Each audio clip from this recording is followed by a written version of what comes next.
Well, welcome and greetings of peace to all of you. My name is Amjad Mahmood Khan, and I teach and practice law in Los Angeles from Southern California.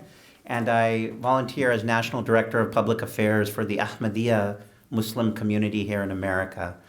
My role here today, this is Congressional Advocacy Day for the 2023 International Religious Freedom Summit, and I'm one of two co-chairs who have been tasked with this great work of bringing communities together to advocate for each other on matters pertaining to religious persecution. Drew Bowling, who's somewhere here, I saw him earlier, there's Drew somewhere. He is a terrific partner who's been assisting me in a very, very busy day today. You know, we are gathered here on this Monday at a time when there is intense scrutiny and over terrible persecution that's affecting a number of communities. And the International Religious Freedom Summit, the third annual summit, will begin shortly tomorrow, actually beginning tonight. And many people from some 70 organizations have gathered really globally and domestically to be here from so many different faith communities. And we're here for one particular aim, which is advocating for religious freedom for everyone everywhere. But here on Capitol Hill, we feel there's an immense need to educate our members of Congress, both on the House and Senate, about developments affecting a number of communities. And we won't be able to feature all the communities tonight because there's so many communities that are suffering, but we remember them and we advocate for them. In fact, I'll say I'm very pleased to report that I received some of the tentative numbers, and our very able co-chairs of the summit, Dr. Katrina Lantos Swett and Ambassador Sam Brownback, who will both be addressing us tonight, don't yet know these numbers, but I'll kind of share them because they're kind of trickling in here in the late hour. But we have cleared 200 meetings in Congress in about 8 hours. So, and that itself is, a meaningful statistic. But what's meaningful about it is not so much the number of meetings. What's meaningful about it is the manner in which this coalition has come together. Because the people who are taking these meetings come from different walks of life. There are Christians and Uyghurs and Rohingya and Ahmadi Muslims and Yazidis and members of the Jewish community, members of the Falun Gong, so many, the Sikhs, the Hindu community, so many beleaguered communities in so many parts of the world who are here together advocating for each other. We call this event In Solidarity with the Persecuted. A few years ago when we had this thought, the thought crossed my mind that all the years that we've all been advocating for our respective communities, we realize that there are immense, courageous voices, great choruses that exist all over Congress.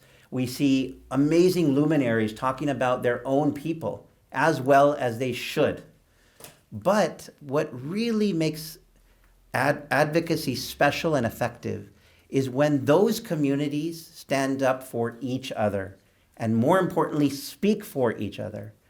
That's when these choruses become a piece of beautiful sheet music and a symphony, really, that you can change the hearts and minds of people when they see that we are together. In the Quran, the holy book of Islam, as an Ahmadi Muslim, that we believe in the Quran and its truth, there's a verse of the Quran or a phrase of the Quran that says, Bunyanun marsus, which means a wall of molten lead or a block of molten lead. And when believers come together from different walks of life, they are as strong as a wall of molten lead. That to me is very special, and that's kind of the purpose that we are gathered for here today. This morning we held a kickoff breakfast featuring amazing speakers, and many of us were about to set off to our meetings, and I'm getting all of these wonderful reports and photos from the Senate and the House, and many people met with members of the House and the Senate directly. This is an active day of Congress today. And uniformly, the feedback that I've received, the Congressional Working Group is here, the co-chairs are here. They told me they cleared 50 meetings with the IRF Secretariat. And the feedback that we're receiving uniformly, I just came back from Senator Klobuchar's office a little while ago, and the feedback that we're receiving is, this is really special. This is different. This is a coalition. This is something that's mature. So we're hoping that this spark will create the right kind of conflagration that will lead to real change. And the fire inside of us is with our advocacy and our passion. And that will hopefully ignite the hearts to defend those who are persecuted. Because after all, why are we here? We're here for those prisoners of conscience who are in jail right now only because they believe in their own faith. Wherever that may be, in a dark prison cell, corners of the world we can't comprehend, maybe some sleeping right now at this hour, not knowing whether they'll be alive or dead the next day. Why? Because they're a Christian? Because they're a Uyghur Muslim? Because they're a member of the Yazidi community? That's all? That's the crime? This is wrong in 2023. And this summit and what we're doing here today is attempting to change that. So to that end, I want to start off by inviting one of our two co-chairs for the summit, Dr. Katrina Lantos Swett, to share some remarks. Most of you know Dr. Katrina Lantos Swett, the daughter of the late Tom Lantos, Congressman Tom Lantos, from whom the Tom Lantos Human Rights Commission in this very body is named after, who was a stalwart advocate for human rights.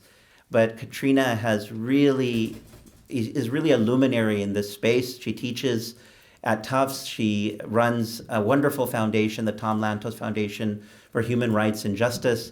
And I asked her to kick us off with some remarks.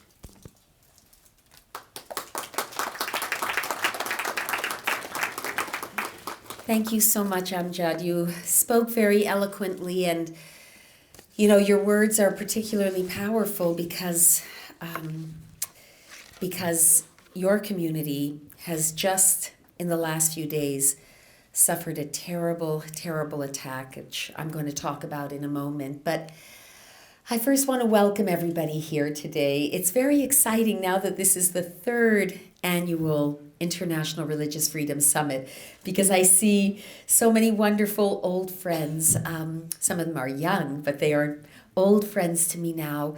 And of course, so many new faces. And it gives me a sense of hope and encouragement that this movement that we are building has real momentum behind it. And one of the people, more than any other, who has done an extraordinary amount to build that momentum has been none other than my dear friend Amjad Khan, who has really been an incredible force, not only because he's a great organizer and he has really fantastic ideas about how to bring people together, but Amjad himself embodies the very essence of what we try to be about: deep respect for the convictions and faith and beliefs of all, and a willingness to put himself on the line for others. And he really inaugurated this whole idea of standing in solidarity and speaking, not just standing up, but speaking on behalf of communities other than your own. So I want to thank you, Amjad, for being so inspirational to so many of us.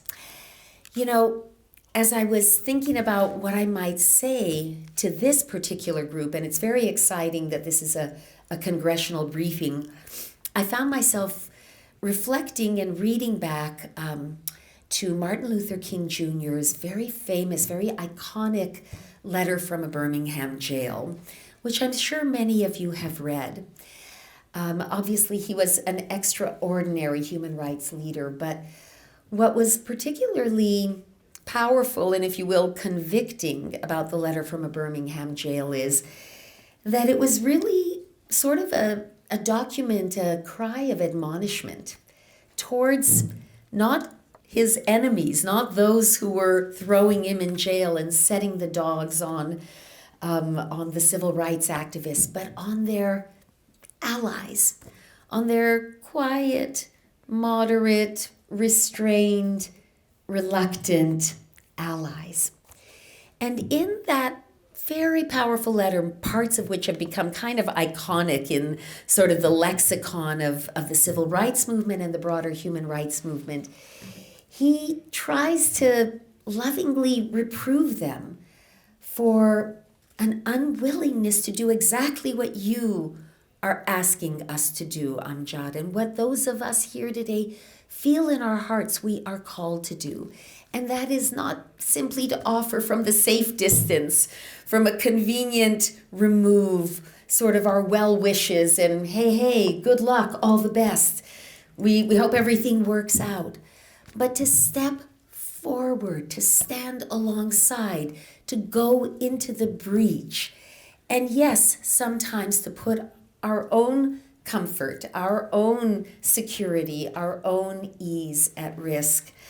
One of the things, and I love this because it echoes things my father used to tell me when he was doing his human rights work, but one of the very famous quotes from that letter, and I encourage you all to read it, he said, Martin Luther King Jr. said, "Injustice anywhere is a threat to justice everywhere.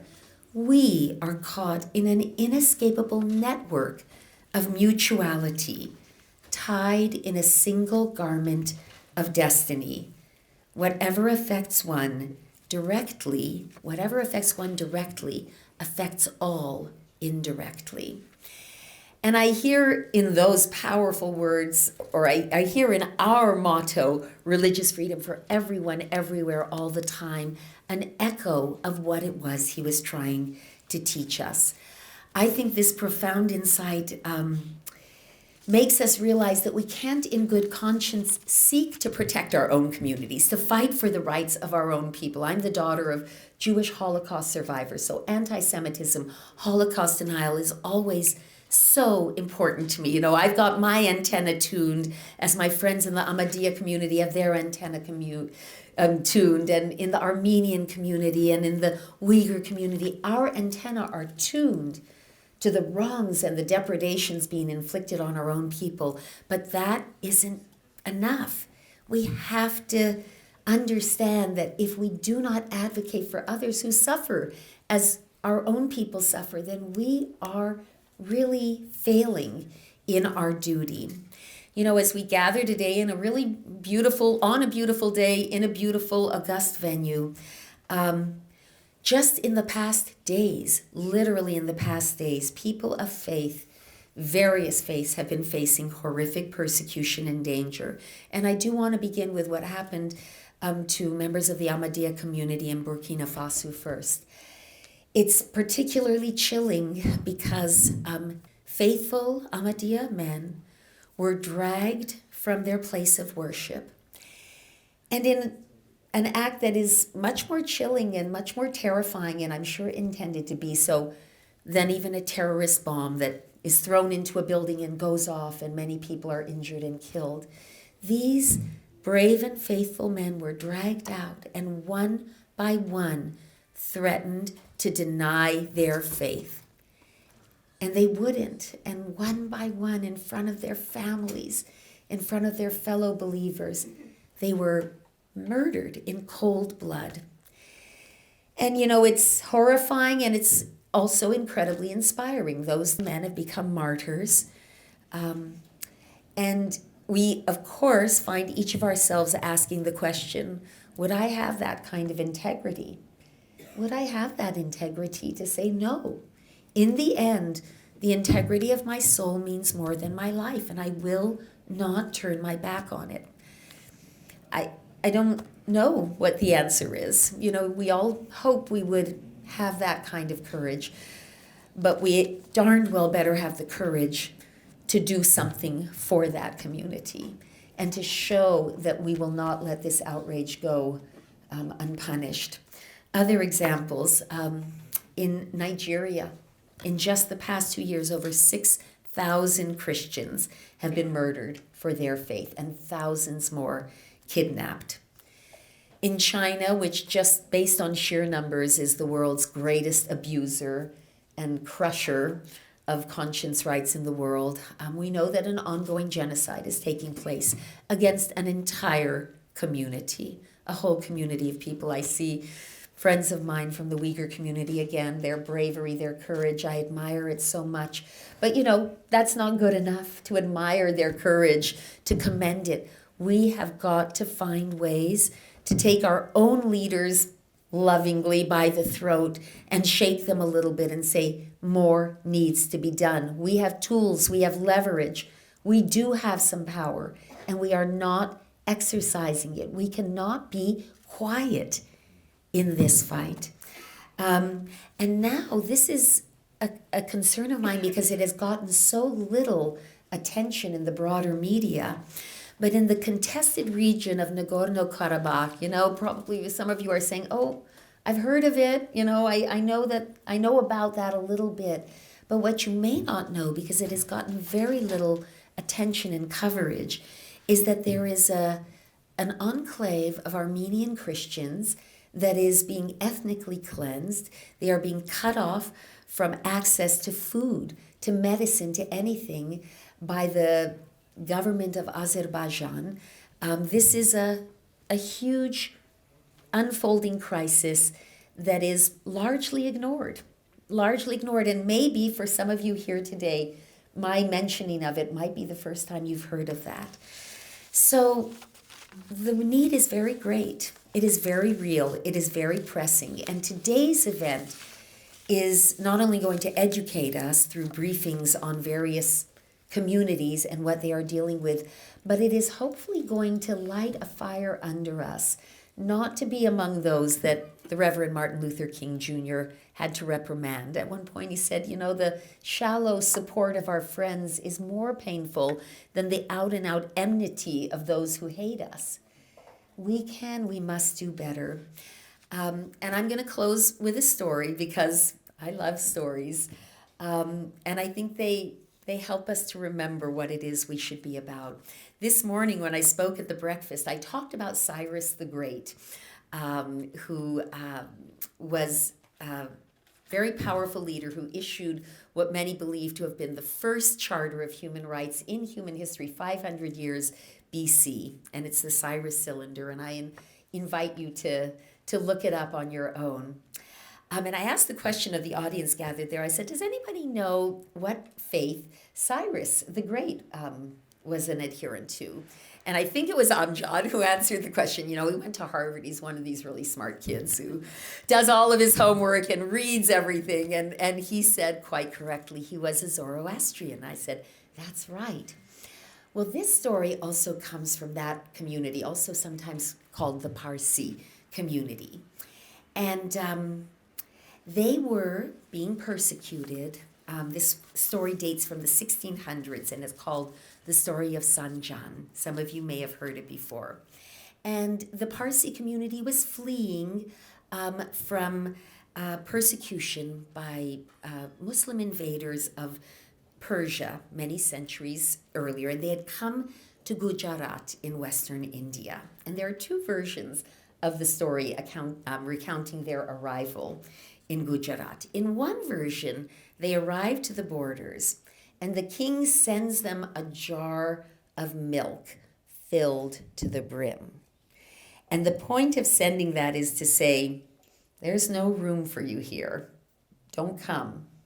We don't have any place for you in our lands. What they did was they took a spoonful of sugar and poured it into the jar of milk and sent it back to the king. And by that, they intended to say, we can fit in and become part of this place, and we will sweeten it. We will make it better. The other version of the story, and I like both of them, has them dropping a gold ring into the jar of milk. Again, not enough to displace it, not enough to cause it to overflow and the milk to be lost. And the point of that response to the king was to suggest that while this community, yes, would retain their identity, they would remain that golden circle in the jar of milk, that they would enrich and bring strength and wealth and better things to the land if they would be accepted. I love these stories because, both versions, because they remind us that when we stand up for some community, some group who we could easily think of as the other, as unwelcome, not part of us. Our community is sweetened. Our community is strengthened and enriched in so many ways. And it is that spirit of recognizing and valuing and cherishing what it is we bring to each other. Lord Rabbi Jonathan Sacks of England, he was the chief rabbi there, such a brilliant, insightful man, passed away not too long ago. But he said something, and I'm doing it from memory, so forgive me if it's not perfect, but the gist of it was that when I bring what only I can bring to my community, to my country, to my nation and my world, and do so by being authentically me, I strengthen others to also bring what only they can bring. And as I look around this room, I know the precious gifts of so many communities, and only you can bring those gifts to this country, and only you can bring those gifts to the world. And we each have a duty to try and fight for a world where we all can bring our gifts. Thank you so much. Thank you, Dr. Katrina Lantos Swett, for those words. Always inspiring to have you speak and advocate for so many. I would now like to invite former Ambassador at Large for International Religious Freedom, Sam Brownback, who's one of the co-chairs, of course, as everyone knows, of the Religious Freedom Summit. Ambassador. Thank you, Amjad. Appreciate it. Thank you, Amjad. Hi, everybody. Good to see you all late in the afternoon on a Monday afternoon. The room's a bit warm. If you want to take a nap, go ahead. It'd be just fine. You know, as I said, everybody needs a little break. Katrina does such a beautiful job of speaking. I just want to draw this to a real blunt point. Amjad and I were talking not 2 weeks ago, and 8 Ahmadis were killed in Burkina Faso. 9 Ahmadi Muslims were killed in Burkina Faso for not renouncing their faith, each cornered, given a chance to live if they would renounce their faith, wouldn't do it, and killed in front of everybody else. A priest in Nigeria was burnt alive in his home. I want to say this was 10 days, 2 weeks ago, Nina, that took place. One of a number that this has happened to in recent times, and continues to happen and grow. And these are just a couple of things that have happened within the past couple of weeks, and that's why we fight, and that's why we're here. That we've really got to get this thing stopped, or you're going to see a continued whole bunch of these things happening. You've got 120,000, mostly Armenian Christians, getting strangled in Nagorno-Karabakh now. They're not strangled yet, but supplies are being cut off now that this is happening. And meanwhile, the rest of us everybody dithers a little bit, says, well, it's really not that people hate somebody else, or it's really this factor, or it's really that factor. At the end of the day, people are dying. And they're dying primarily because of their faith. It may not be the only factor, but I think in some cases, or in a lot of these cases, it is the only factor. It's the motivating factor that caused somebody else out of just a pure level of hate to say, I will kill you, and does it. You got West Africa, the whole place could go up into a fire now with what's taking place and what's shaping up in that entire region of the Sahel. This could be just a horrific situation, and the terrorist groups all know it, so they're all pouring financing into this region, pouring hatred into the region as well, because you gotta change a population to get them to kill people. You prepare people for peace, and you prepare them for war, and they're preparing people for war. So it's telling these really aren't people; they're vermin. They don't deserve to live. And this is being spewed, and this is happening in 2023 in our world, and we live in a country, and we are in a place that can do something about it. Now, that doesn't mean we can do it tomorrow about it, but we've got to start doing it today. And we can do these things. And it just always, whenever I hear any of these stories, it just gets me at the gut level that got to step up the efforts more, folks. And all of you are working hard at this. I'm not saying none of you aren't.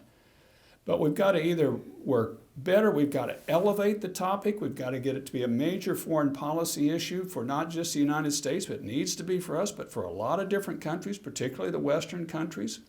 We've got to confront these situations. We've got to call evil as it is, that this is evil. When somebody just wants to kill, is willing to kill somebody else simply because of their faith, that is evil. It is evil. And it's genocide. And we've seen a number of cases. Almost every genocide over the last 100 years is of a religious minority. I think I can think of one that wasn't. The rest are all of religious minorities.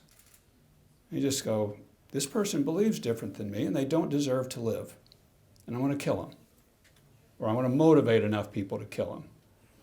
So that's why we've just got to step up our advocacy more, and we've got to get pointed about it. Almost every social movement that's ever successful, you got to show the face of things to people. You got to put it right in their face.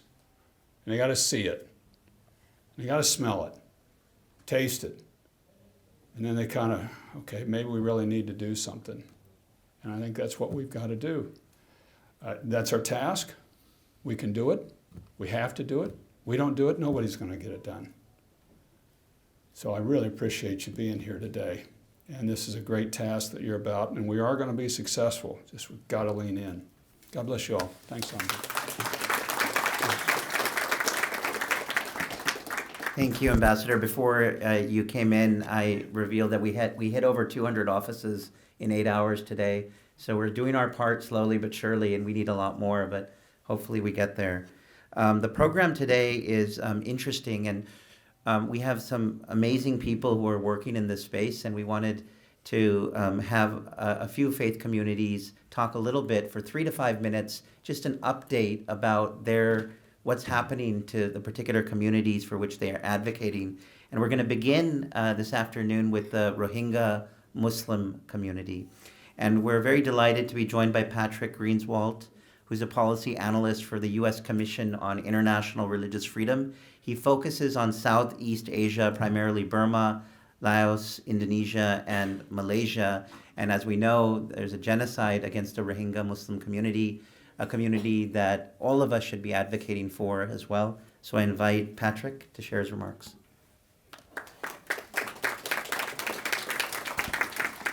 All right, thank you. And thank you for this opportunity to speak alongside a very distinguished set of religious freedom advocates and leaders.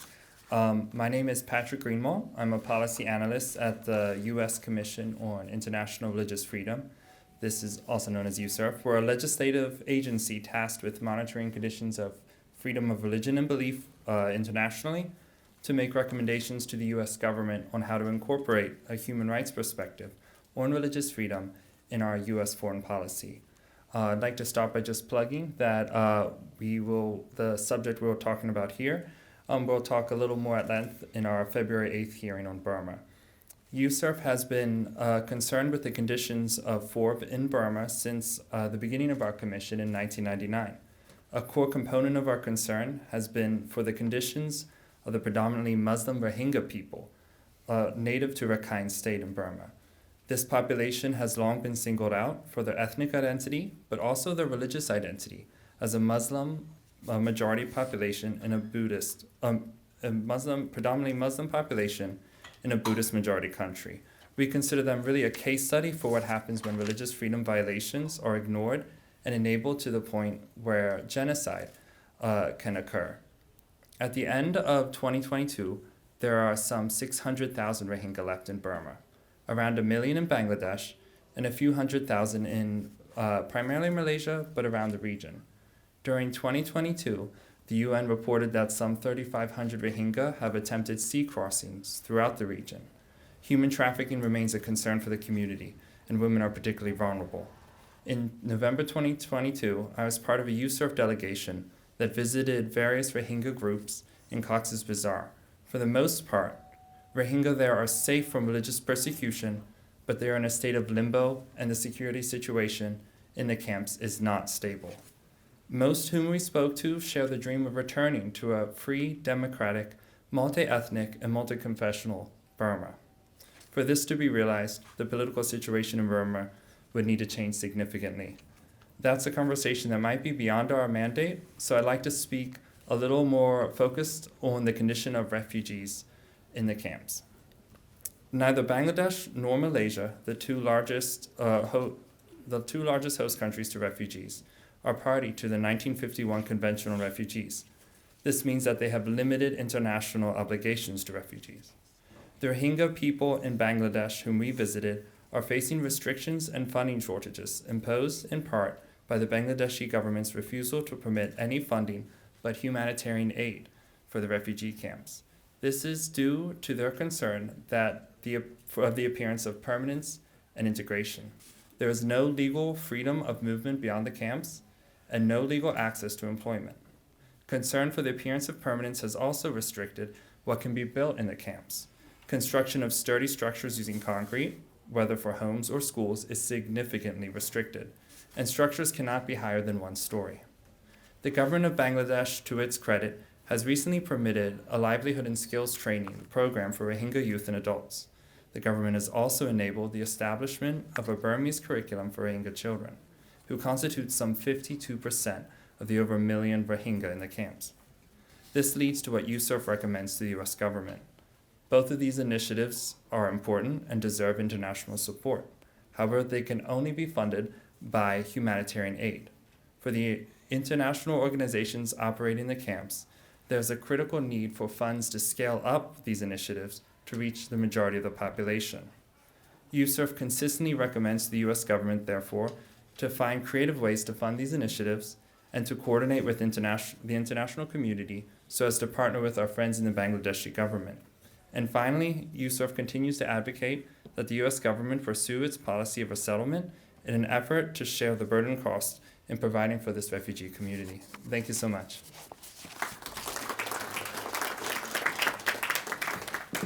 Thank you, Patrick, for enlightening us on those recommendations, and particularly from USURF. We look forward to seeing that briefing coming up.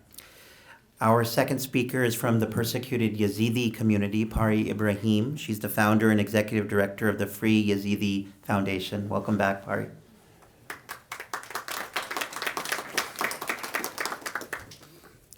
Thank you very much, and thank you all allies and supporters of our community, but also from all the other communities who are here today. It is unfortunate that we need a summit like this to show that religious freedom is not a given. And it saddens me that almost 9 years ago, there was the Yazidi genocide, where the Islamic State came and targeted the Yazidi community because of who they are, because of their religion. And it's unfortunate for me and many others to see that these genocides against people are still happening till today. As I said, 9 years onward, our people are in the hundreds of thousands still displaced in internally displaced people camps. Some try to leave as refugees, a dangerous road to go for new hope, new future. But many in the IDP camps have lost hope and the will to live. Suicide rates among the younger generation are up. Unemployment is above 80%. Our people are still afraid, and nobody can guarantee their safety or security if they go back to Sinjar, where all of this happened. Turkey has created instability in Iraq and Syria. So till today, our people are unable to go back to where they came from, and that's why they live in displacement settings.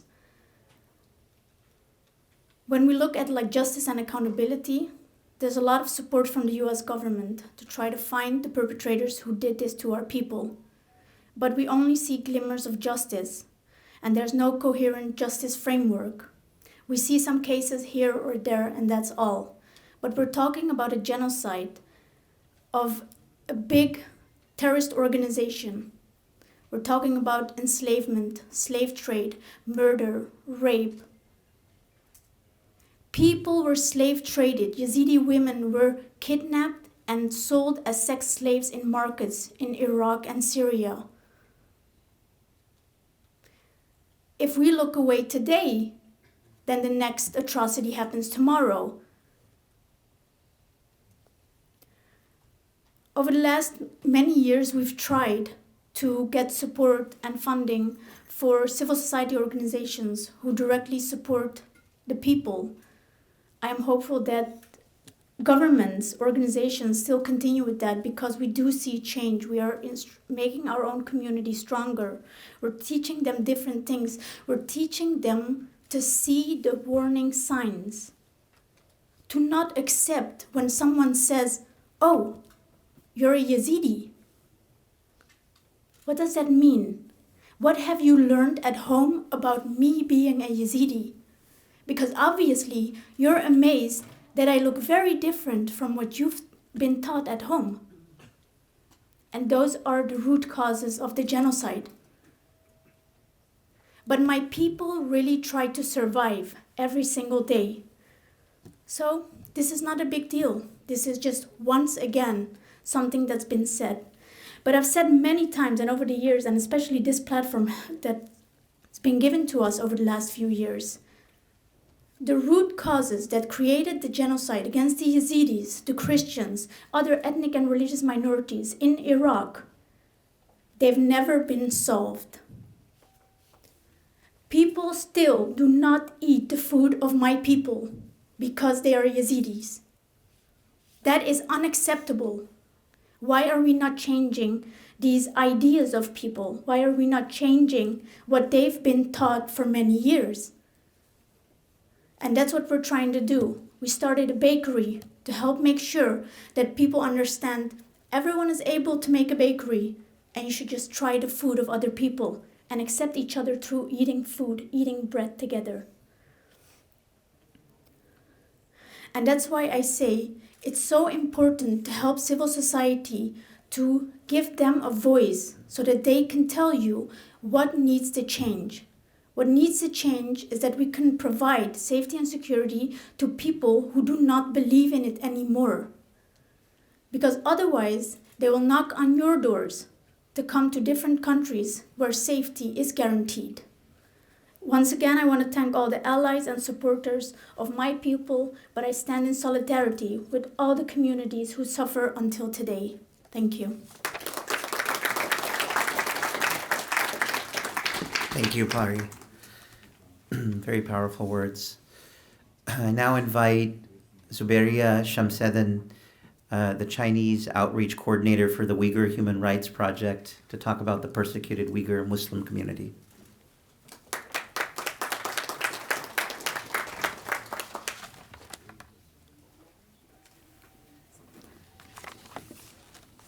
Good afternoon. My name is Zubaira Shamseddin. The Uyghur Human Rights Project would like to thank the Congress for passing two landmark laws, the Uyghur Human Rights Policy Act in 2020 and the Uyghur Forced Labor Prevention Act in 2021. These two laws are unmatched anywhere else in the world, but more must be done. The horrific situation of Uyghurs in East Turkestan is considered an ongoing atrocity crimes under international law. In 2021, the State Department determined these crimes to be crimes against humanity and an ongoing genocide. This is a quote from a Chinese official about how to crush the Uyghur people. In quote, break their lineage, break their roots, break their connections, and break their origins. Completely shovel up the roots of two-faced people, dig them out, and war to fight these two-faced people until the end. Quote close. There are 48 reasons to place Uyghurs in concentration camps. Any religious expression, like growing a beard, wearing a headscarf, praying at home, or fasting during the Ramadan. It can be attending a traditional wedding or praying at a funeral, and more. In reality, just being Uyghur is enough to be taken away into a camp. I think everyone knows that the government has rounded up an estimated 2 to 3 million Uyghurs into mass internment camps since 2016. There are unknown numbers of death in custody. New reporting confirms that many people are being detained for a second or third time. Outside camps, there is 24/7 high-tech surveillance, modern-day slavery in Chinese factories, dislocation, forced sterilization, family separation, and forced assimilation. For example, this recent report from the Uyghur Human Rights Project about forced marriage, you can access through online. UHRP has documented the atrocities since 2004, including my brother Abdurazak Shamsuddin's case, this is my brother, Abdurazak Shamsuddin.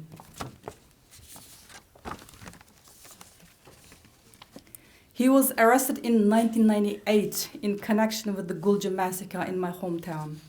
It's been 25th year this year, 2023. He's still in prison. In April 1998, my nephew was shot dead while he was gathering with his friends during the month of Ramadan for a special prayer. He was only 22 years old at the time. His crime was he was a student who studied religion in Egypt. In 1998, my 24-year-old cousin Abdulhaq Abdurrashid was sentenced to death. My sister and cousins attended trial. 20 young Uyghurs were sentenced to death in an open trial and paraded in the back of open truck through the streets, then shot in the head in front of an assembled crowd.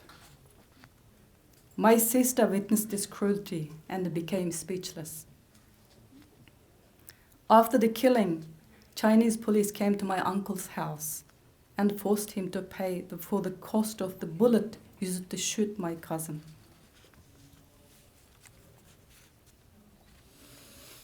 Some members of the Congress have said that they are worried that if criticize the Chinese Communist Party too much, this will encourage, in quote, anti-Asian hate. We need to be very clear. If we don't impose sanctions, we are actually encouraging genocide. Religious persecution is a global crisis and requires a global response. Every single person on this panel, in this room, needs America to take action against religious persecution. If the US Congress does not take action, who will? Thank you. Thank you, Zavera. Very moving words. Continuing to hear from representatives and advocates about persecuted communities, I now invite Qudus Malik, who is the Executive Director of Global Lawyers for Refugees, to speak about the persecuted Ahmadiyya Muslim community.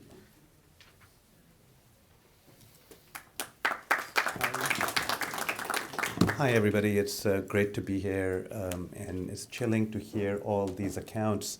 I really like the story that Katrina shared with us about the pot of milk and the gold ring in it. And I think that it applies to the Ahmadiyya Muslim community very much. This community it built Pakistan brick by brick. It stood with the founders of Pakistan when nobody was willing to stand with them. And after independence, they continued to play that role. And even today, I see a lot of fellow Pakistani Ahmadis here, and their heart still bleeds for Pakistan. And sometimes people have asked us that, after what Pakistan does to you, where do you continue to find this love for this country and for these people? And the answer is based in the principles of Islam and the principles of who we are. There are so many different, the best analogy that I can think of is that it's almost like an anaconda that is squeezing the Ahmadiyya community worldwide. And every time they exhale, it tightens this grip. It spreads various continents, it spreads various people, and it spreads in different domains. There is hate speech from government that you can't expect a statement like that from a minister or from an ambassador or from even a human being. So the current, and this is a party that is considered to be a secular party, their current federal minister for railways, he tweeted that Qadianiyat, this was a few weeks ago, maybe 2 months ago, Qadianiyat and Zionism is a conspiracy to pierce the heart of Islam.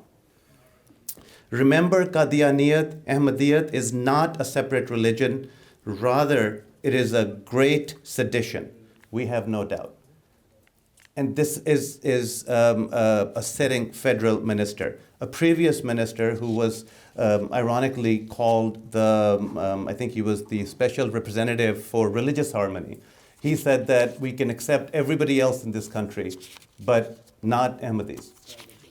Tahir Ashrafi. And these tweets, the government of Pakistan refuses to take any action.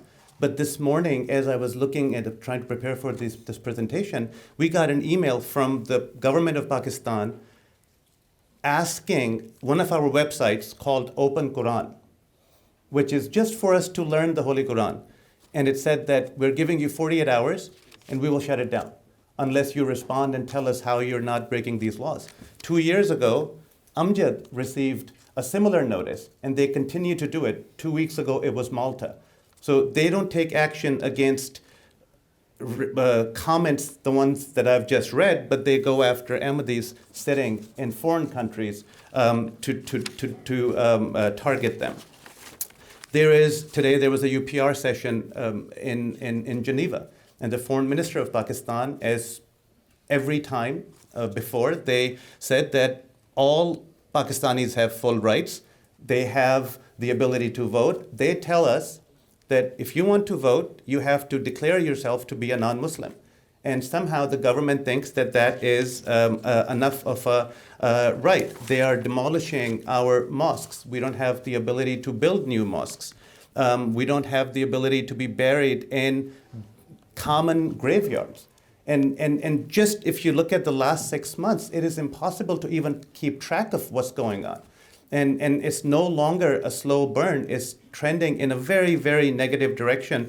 One of my, another thing I have here is a forced name change. The Supreme Court of Pakistan said that Ahmadis should not have Muslim names. 2 years ago, I was in Pakistan, and one of my cousin's wife, she told me that when she went to pay her utility bill, the official there said that if you're, and they used the wrong word, but if you're an Ahmadi, how can your husband be called Muhammad? And then the rest of the name. He said, wait here. He went inside and he changed his name to Ghulam. And now every time that utility bill comes, she is the wife of somebody that has a first name that's not her husband. And this is backed by a decision of the Supreme Court. There is arrest of our top leadership. And we've been working very closely, but I think that there are arrest warrants out for FIRs for most of the leadership of the Ahmadi Muslim community in Pakistan. So it is and then if you go outside of Pakistan, Ahmadis were the first religious minority that the Taliban went after the US withdrawal in Afghanistan. Algeria, hundreds of Algerian Ahmadis are being convicted by courts due to their Ahmadi faith. There's a Middle Eastern country, I cannot name it, but recently they prevented, less than a month ago, they prevented a senior Arab Ahmadi leader from traveling to attend an Ahmadi convention abroad, him and his wife. There's another Middle Eastern country that, again, I cannot name, but they have imprisoned an Ahmadi citizen of that country, and they have not charged him, and he continues to languish there, for years. All of COVID, he's been inside. And there's another Middle Eastern country where there's a 78-year-old Arab Ahmadi, and they're trying to force him to recant. I guess he's luckier than the people in Burkina Faso, but he continues to pay the price for believing in in Ahmadiyya. So this is a very important issue, and we all have, you've been working on some of these issues. But I think that there's something unique about the persecution of Ahmadis because it's coming from Islam. It's coming from Muslim countries, and we. Despite everything, we believe that the antidote for this persecution is not outside of Islam. It is the true teachings of the Holy Quran, and it's the true teachings of the Holy Prophet of Islam that will resolve these issues. So it's not that we are inviting or asking our Muslim brothers to redefine Islam. They just need to go back to the origins and follow the teachings of the Prophet of Islam.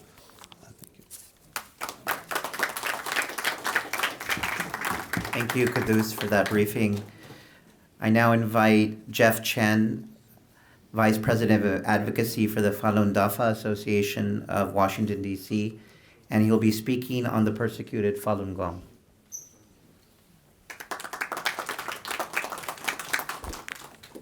Thank you so much for this great opportunity.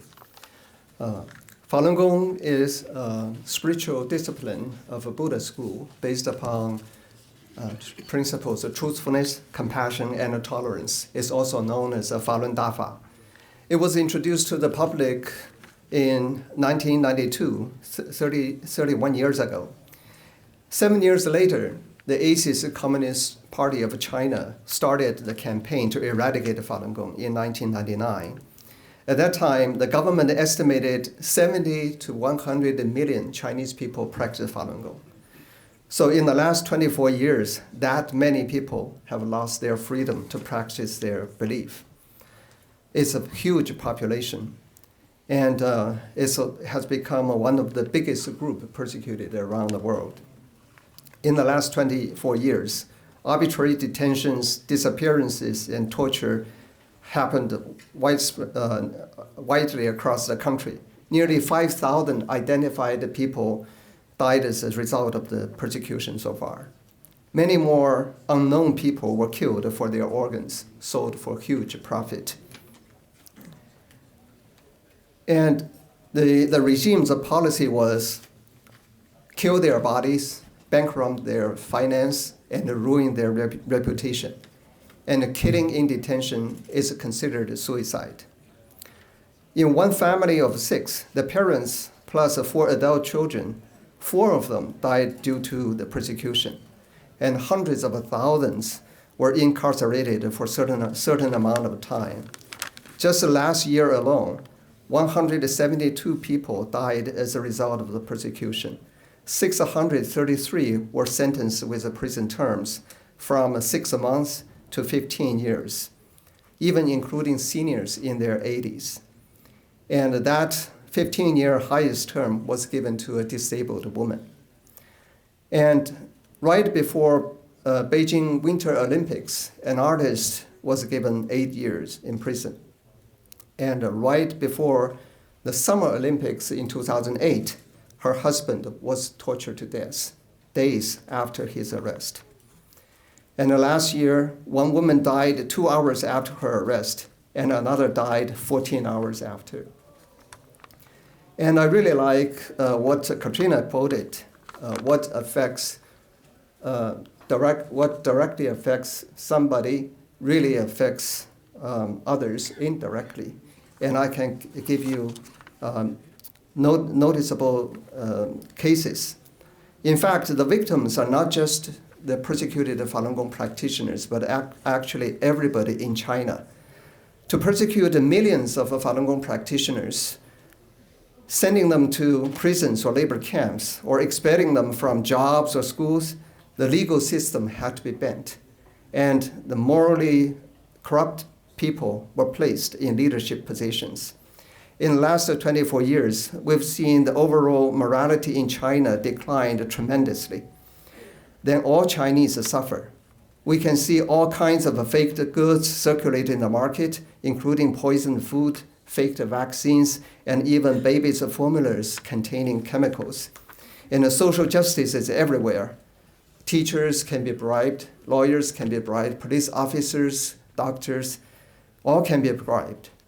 And in the last 3-year pandemic, we have witnessed how CCP has been treating people's lives. Not just the people in China, but also people around the world. 3 years ago, when coronavirus originated in Wuhan, the CCP locked down the whole city, but let international travelers travel to everywhere around the world, spreading the virus.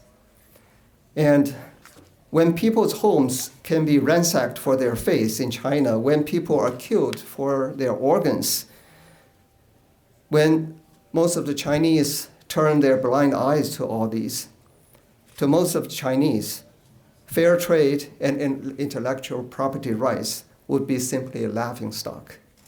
Thus, countries like the US suffer greatly, indirectly. Once the religious freedom is restored in China, and thus the morality is restored, many social problems in China and the trade issues facing us today can probably be resolved much more easily. We continue to call upon US government and international community to take actions, effective actions, to stop CCP's atrocity.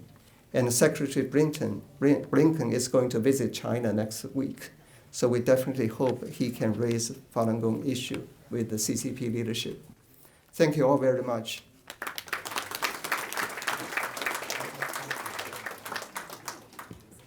Thank you, Jeff. Very insightful. A lot of the information being shared today is information that many of us don't know, so we are grateful for that. Our next speaker is Akram Gizavi. He's the chairman of the World Hazara Council, and he'll be speaking on the persecution of the Hazaras in worldwide.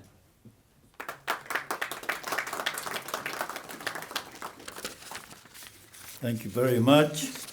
Almost all the speakers were in good standing as far as time is concerned, and I hope that I will be in that frame. Thank you very much, Amjad Khan, for inviting me to this gathering. I appreciate it greatly.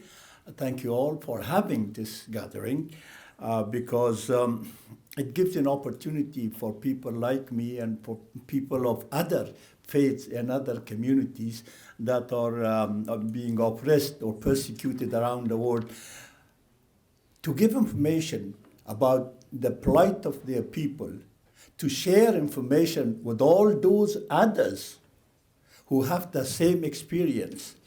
I got from the lady the information or the idea that we should stick together because we have more or less a common destiny. It would be foolish when our oppressors are friendly, when they cooperate with each other, and we, the victims, don't understand each other or don't get together with each other or don't share experiences with each other. At the moment, for example, the Taliban are in cahoot with the Chinese government. And we and the Uyghurs, we don't know what's going on. China is one of the oppressors, one of the autocratic regimes in the world, and so are the misogynist Taliban. And they're friendly. The Iranian regime suppresses dissent in the country. All the women, or most of the women, just for a piece of cloth, are being persecuted.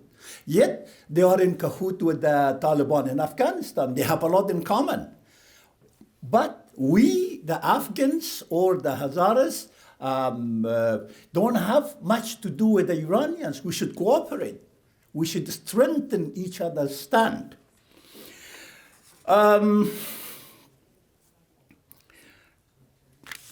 So I said I will try to be as much concise as I can. The Hazaras are Turkic Mongolian people living in Afghanistan for a long, long time, and a lot of historians believe that they are the main inhabitants of the country. We have our faith or our religion is Shia. Some of us are Sunnis and some others are Ismailis. So during the 1890s, the Brits, fearing that we will have an alliance with the Russians, so they brought one of their stooges called Abdurrahman and armed him and supported him, and he started the genocidal war against my people, the Hazaras. And their main theme was that these are Shias and you're infidels. You're not Muslims. So that's how they brought hordes of people from across the border and started the war against us. More than 60% of my people were massacred. And our women and girls, unfortunately, were sold to slavery in the Indian subcontinent, in Pakistan, in Afghanistan. Our lands, our fertile lands were taken in central Afghanistan, in a lot of places such as Kandahar, Helmand. Those are the beautiful lands that was ours, but they were taken from us. So we were driven out of our land and forced to flee to the mountains. And yearly, hordes of Pashtun nomads come, and they have these decrees from the 1890s to pasture, to our pastures, and they graze and they live, and on the way they plunder our livelihoods and our fields. When the U.S. and coalition forces came to Afghanistan, we welcomed them with open arms. We thought that they were liberators because we were under the occupation, I call it, of the Taliban. They massacred more than 10,000 of my people in the northern city of Mazar-e-Sharif. So when they came, we welcomed them. And I tell you, there's all documents there. There's not one foreign soldier, American or otherwise, that has been killed by a Hazara. There has not been one suicide bomber from the Hazaras. We, for a whole century, we were deprived of all the things that a citizen could have. Socially, economically, politically, we were deprived of it. We had no education. But once we got the opportunity during the 20 years, we built universities of our own, schools of our own, hospitals of our own. And we have, at the moment, per capita, the highest number of educated women among us. And this is disliked by the Taliban because they are misogynist. They don't like women at all, and and worst of all, they don't like educated women and a Hazara educated woman. So when the U.S. decided to get out of Afghanistan, it was their policy, it was their interest, okay, but it was not timely. It shouldn't have been done at this time. All the achievements of 20 years were gone. They are gone now. So the women of Afghanistan mostly, and our women in particular, cannot go to schools, cannot go to universities, cannot go to work, cannot get out of the house. Just 3-4 days ago, they said if a woman is caught outside the house without a veil, she could be killed, and nobody can question. Can you imagine a society where half of the population are deprived of every right, even the right of getting out of their houses, or the right of work, or the right of education? But that is what we are faced with. Now, who's responsible for this? I don't want to name names, you all know. But certain forces, certain powers should have acted responsibly. They left us to the wolves.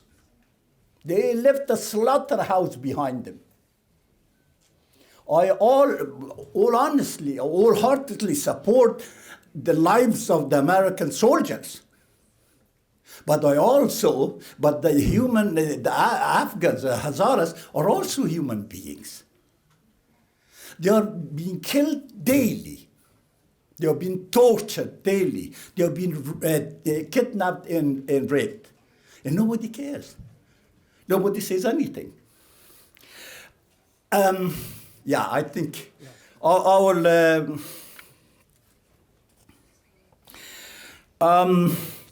I shouldn't talk about the Taliban, you know all. So at the end, I make 3 points.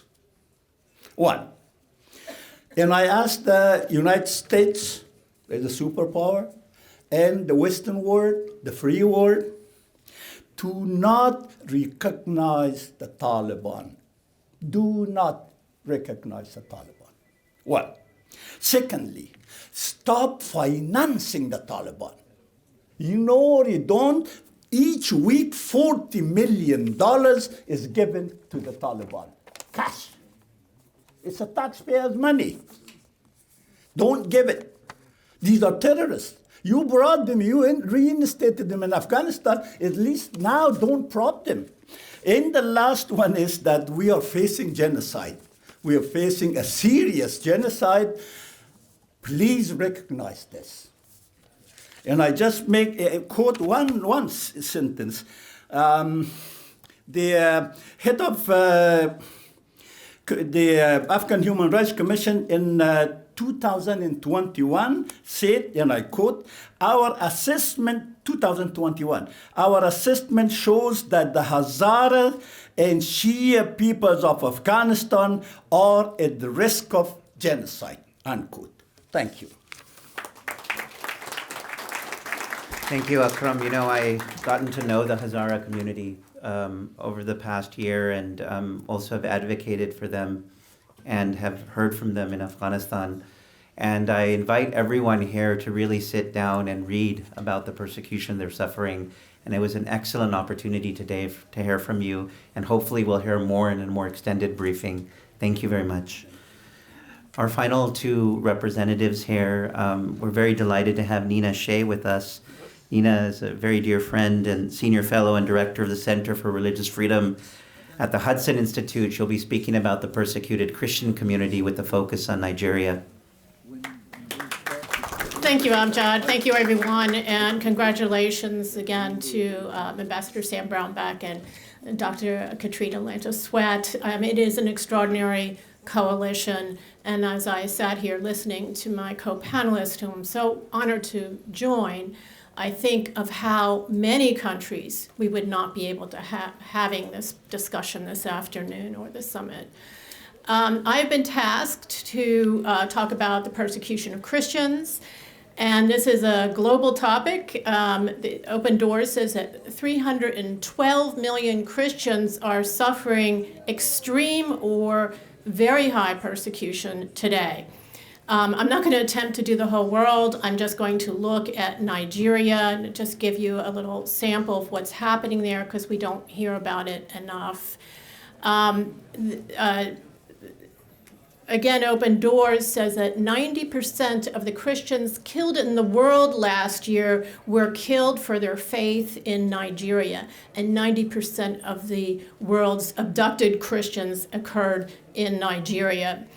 The U.S., despite this, and they're being killed by a variety of actors, non-state actors and terrorist groups, and their government does nothing to protect them or to prosecute those who are carrying out these atrocities.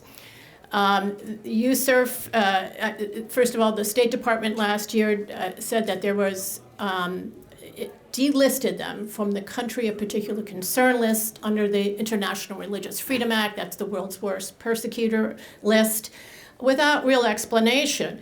USCIRF said, in fact, that's the U.S. Commission on International Religious Freedom, of which I was proud to say I was a member for 12 years as a commissioner.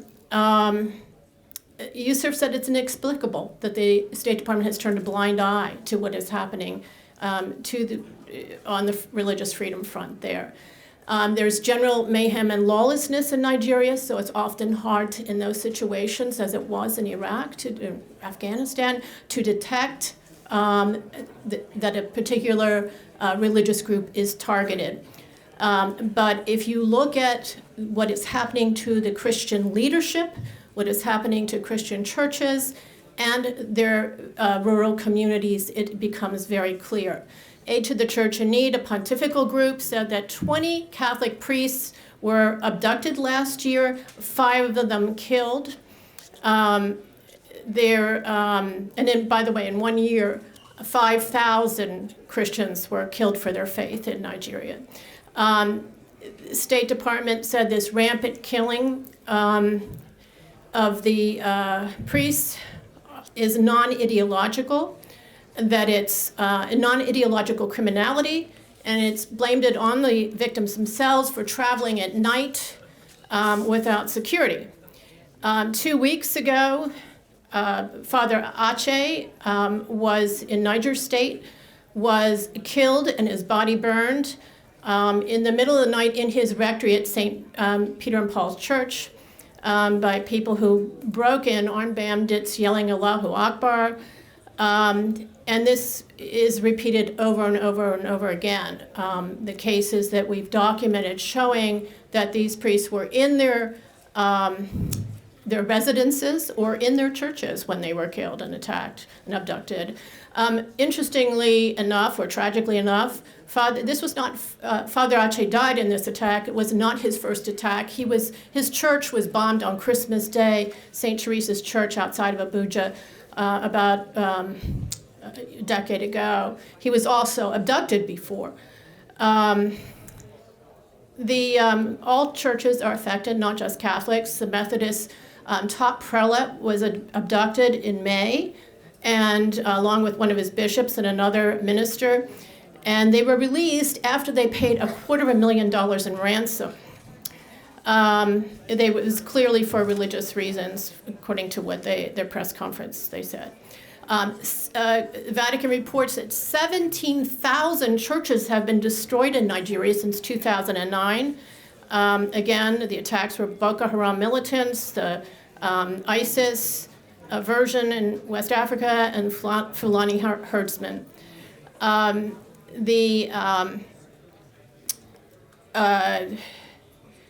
For the first time in June in southern Nigeria, most of these attacks, these atrocities are occurring in the center and the north of Nigeria. And there are 100 million Christians in Nigeria, but in those areas, they tend to be in minority areas. In the south, which is majority Christian, a church was attacked on Pentecost Sunday. 40 worshipers were massacred and scores more wounded. Again, there was no arrests, even though this took place in the city over a half-an-hour-long attack. There were arrests, but there's been no prosecutions or punishments.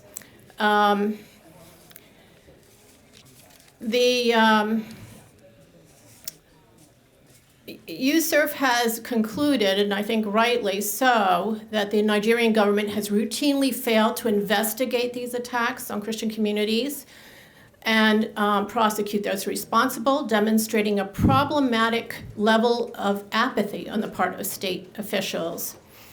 They've been attacking, all these different various non-state actors have been attacking entire villages, rural villages, and massacring, beheading, and so forth. On January 19th, that's 10 days ago, there was such an attack in Benue State of a settlement of Christians, and 11 people were beheaded in that attack. That settlement was of internally displaced Christians. They had already fled their home community because of such attacks. 40 Christians were reported killed in December in another attack in Kaduna State.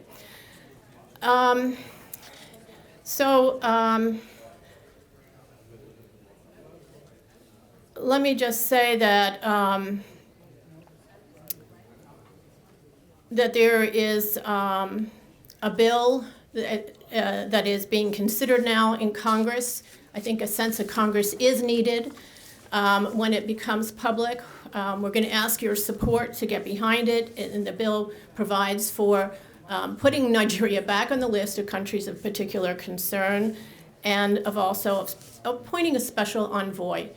This is really important because the United States State Department is obviously not getting the right information. Nigeria is the most populous country in sub-Sahara. If it divides along religious ethnic lines, as it's becoming apparent, it will destabilize the entire region. And we heard about Burkina Faso earlier today. It's also being affected by spread of extremism. So over the course of my career and at Hudson Institute, where I am now, I have written about and advocated for all the groups on the panel today at one time or another, and I pledge I will continue to do so. Thank you very much. Thank you, Nina, and you indeed have done so for so many years. Really appreciate that. Here at the end, I would like to invite Eric Fussfield, who's the Director of Legislative Affairs at B'nai B'rith International, to speak on rising global anti-Semitism. I'm Rabbi Eric Fussfield of B'nai B'rith International. We are the oldest Jewish advocacy and social service organization. And I just want to note, before I start talking about anti-Semitism, the passion that the previous speakers have spoken with is palpable. And this is a passion that I think should inspire outrage among all of us, but it should, more than that, it should inspire action. And so I think we should all take that to heart. 3 minutes is scarcely enough time to cover the world's oldest and most persistent social illness, which is anti-Semitism. But I will give an overview, and then I will give some action items for us to think about as we leave. Anti-Semitism is a global problem. And it's more and more in recent years, it's become an American problem. We are used to thinking of it as something that was really had reached a peak in Europe over the past 20 years. Well, now it's in our backyard. I'm talking about physical attacks on Jewish institutions and individuals. We've had shootings in synagogues in Pittsburgh and San Diego, other targets. And our hate crime, the FBI hate crimes data tell us that Jews are by far among religious groups the most targeted in this country in terms of hate crimes. But it's not just hate crimes. It's anti-Semitic tropes, anti-Semitic attitudes that are expressed in the public discourse, in social media and elsewhere. And this reflects a mainstreaming of classical anti-Semitic motifs that used to be taboo, but now they're becoming more and more acceptable. And when you have celebrities like Kanye West, for example, spouting anti-Semitic rhetoric, it takes on a certain level of acceptability unless people push back, and people have. But it also shows the extent to which young people are embracing these ideas. Unfortunately, anti-Semitism is growing among youth, and that is a big problem for the future. Holocaust denial and distortion is a common feature of anti-Semitism. We're seeing a lot of that in the public discourse. Anti-Israel hatred. And I want to be very clear about what I'm talking about. I'm not talking about criticism of policies, because Israel's a democratic country. Their citizens criticize their government's policies. It's sort of a national sport there. We do this here in America, of course, in European countries. This is all normal. That's not what I'm talking about. I'm talking about the demonization of Israel, the denial of Israel's right to exist, labeling Israel with the worst, the worst allegation, apartheid, ethnic cleansing, things like that are aimed at relegating Israel to pariah status, to remove it from the international community and weaken it, ultimately leading toward its elimination.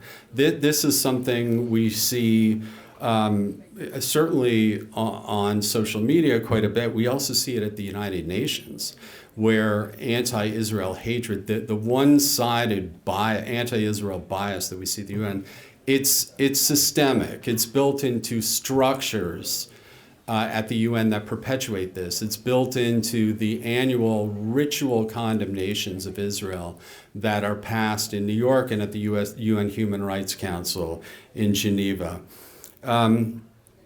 Anti-Semitism is pervasive in a way that we see it on the far left, we see it on the far right, and we see it among radical extremist groups. And it is the obligation of all of us to fight it wherever we see it. And I want to be clear about this because we have a way we have a divided electorate, and it's the job of our political parties to gain partisan advantage in public policy issues that we all wrestle about. But if you are on the center left and you see anti-Semitism on the far right and you call it out, and you should. If you are on the center right and you see anti-Semitism on the far left, you call it out, and you should. But what is really incumbent upon all of us is to call it out wherever we see it, even if it's not convenient for us politically or personally. We need to call it out. So I'm going to end with 4 policy recommendations. The first one that we need help from Congress on. We have some congressional staffers here, and we also have many allies or potential allies here. And these are things that I hope we can come together on, join forces on.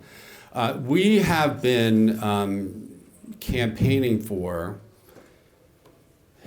the administration to issue a regulation, a proposed regulation, that would codify principles that were contained in a 2019 White House executive order.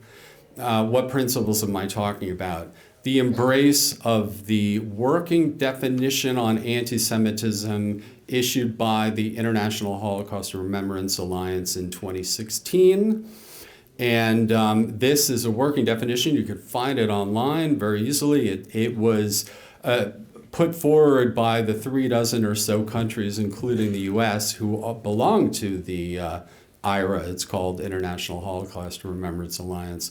But it's been adopted since then by dozens of countries around the world, not just at the federal level, but regional and local levels. And so we need to codify this working definition. We need to make clear that Jews are a protected class under Title VI of the Civil Rights Act of 1964. And they deserve the same protections that other groups do under that law. So we want to see that those principles codified by the administration. They have pushed it back 12 months, another 12 months. Their failure to turn these executive order principles into law is hurting our community, and they need to take firm action, and Congress should push them in that direction. At the same time that we're struggling with that issue, FBI data, we've had a double whammy in the last 2 months, because we had the problem with the regulation, but also the problem with the realization that law enforcement authorities are underreporting anti-Semitism. The numbers of hate crimes are going down. Why? Because the problem is less? No, because fewer law enforcement agencies are reporting on it. The percentage of law enforcement agencies reporting on anti-Semitic hate crimes has gone down by 20%. We need Congress to push the administration to correct this problem. Two more. One is a bill called the HEAL Act, Holocaust Education and Anti-Semitism Lessons Act. This is a bipartisan initiative. All of these are bipartisan initiatives. This one was spearheaded by Representatives Gottheimer and McCall, and this would direct the U.S. Holocaust Museum to report to Congress about the state of Holocaust education in public schools in America.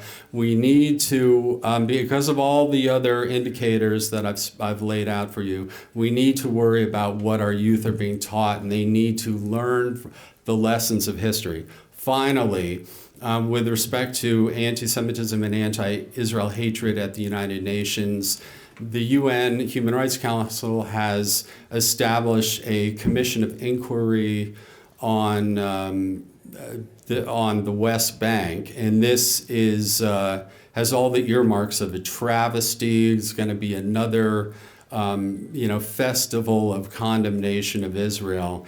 And we need, there is a bill called the COI Elimination Act that would defund that exercise in anti-Semitic, anti-Israel hatred.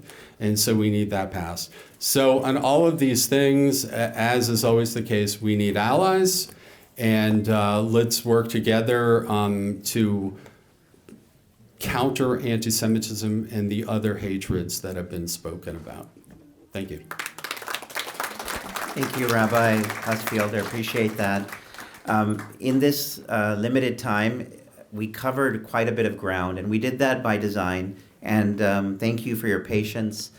We are at our end now. I just wanted to say here in closing that this is really amazing to see just everyone standing in solidarity with the persecuted. When the persecuted fight for the persecuted, that's when the real change will take place. So if you heard something tonight about a community you've never heard about, then you have been educated in just a brief amount of time.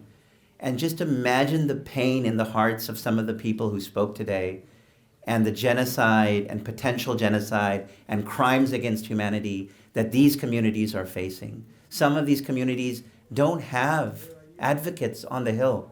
We are your advocates. We are the advocates for these communities. It's our obligation, our moral obligation, to stand for those who do not believe what we believe, so that we can believe what we believe. And that's the point of tonight.